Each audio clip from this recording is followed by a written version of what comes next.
Rais wa Jamhuri ya Muungano wa Tanzania, Mheshimiwa Daktari Samia Suluhu Hassan amewasili Jamhuri ya Msumbiji leo tarehe 24 Juni 2025 ambapo anatarajiwa kuwa mgeni rasmi katika sherehe ya maadhimisho ya miaka 50 ya uhuru wa Jamhuri ya Msumbiji. Kufuatia mwaliko maalum wa rais wa nchi hiyo, hapa namzungumzia Mheshimiwa Daniel Francisco Champo. Sherehe hizo zinafanyika leo katika uwanja wa Machava mjini Maputo.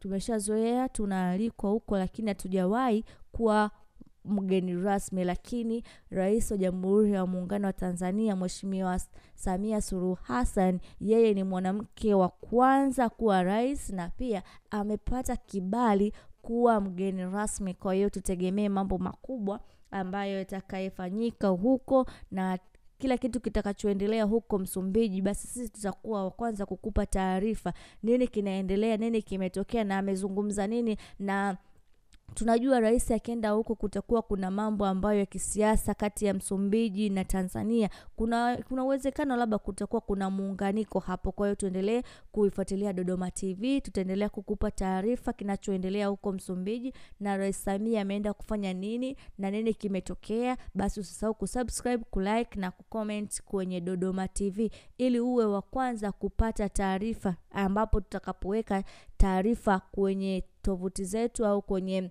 YouTube channel zetu. Jina langu ni Hermina Donat. Usisahau kusubscribe, kulike na kucomment.